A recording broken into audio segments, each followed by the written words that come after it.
passage aussi qui peut nous aider à rejeter ou à se soumettre à la volonté de Dieu, c'est dans le livre de 1 Jean, un autre verset que nous connaissons bien. 1 Jean chapitre 2, que nous pouvons lire ensemble. 1 Jean chapitre 2. Lisons le verset 15 et le verset 16 d'abord.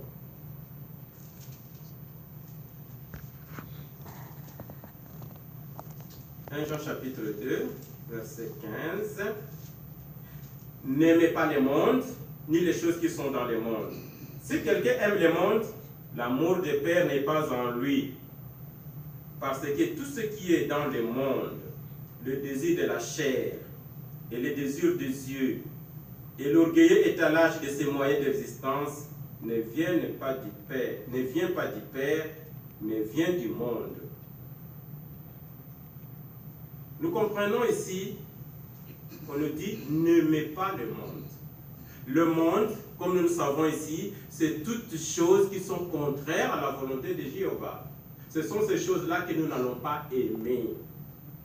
Alors, dans ces choses-là du monde, on nous dit qu'il y a les désirs de la chair, le désir des yeux, l'orgueilleux étalage des moyens de ses existences. Les choses qui vont, si nous allons verset 17, on dit que toutes ces choses vont passer. Quelles sont ces choses-là?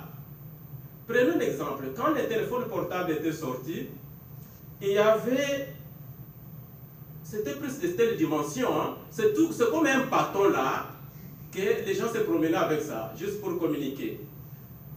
Et les gens prenaient ça pour quelque chose de très précieux. Hein? C'est très précieux.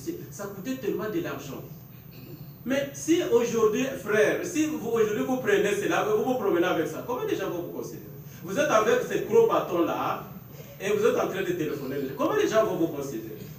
Vous voyez le monde, c'est passé. Hein? Donc, tout le monde veut te voir demain. C'est très ridicule d'avoir de telles choses. Mais à l'époque, ce n'était pas ridicule. Hein? C'est ça le monde, c'est passé. C'est la même chose avec des téléviseurs. Et il y avait des téléviseurs là, c'est gros, mais c'est très très pesant. Peut-être il faut 4 ou 5 personnes robustes hein, pour soulever, mettre ça sur la table. Hein? Mais qu'est-ce que vous voyez de toutes ces télévisions aujourd'hui? Sur la route là, quand je passais là, j'ai vu, on a jeté. Hein? Oui, mais d'ailleurs, chaque fois quand quelqu'un arrive dans votre truc, vous avez encore ça ici. Donc, on s'étonne, hein? C'est bizarre. Donc, c'est passé. C'est ça le monde. Hein? C'est ça le monde. Et c'est la même chose. Même les choses qu'aujourd'hui, que nous prenons vraiment des valeurs. Donc, vous sentez que non, j'ai quelque chose de très important. Frères et sœurs, après 10 ans, après 20 ans, ce que tu considères aujourd'hui comme des valeurs, ça n'aura pas de sens. Voilà pourquoi, au lieu de nous attacher à ces choses-là, essayons de nous débarrasser de ça. Au contraire, nous allons nous soumettre à la volonté de Jéhovah, voir ce qui est vraiment important dans notre vie de tous les jours. Et si nous faisons cela, c'est comme ça que nous allons montrer vraiment que nous sommes en train de soutenir la volonté de Jéhovah. Soutenir la volonté de Jéhovah, c'est aussi prendre une décision de servir Jéhovah, de vouer sa vie à Jéhovah. C'est bien que parmi nous, nous tous, nous avons déjà voué notre vie à Jéhovah, mais ceux qui ne l'ont pas encore fait, qui sont encore parmi nous, doivent faire cet effort d'arriver à ce niveau-là, de se vouer, de se faire baptiser au nom, dans la congrégation de Jéhovah.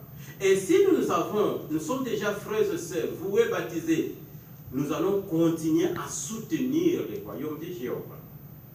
Pourquoi nous disons cela? Puisque dans le livre de 1 Pierre, que nous pouvons considérer ensemble,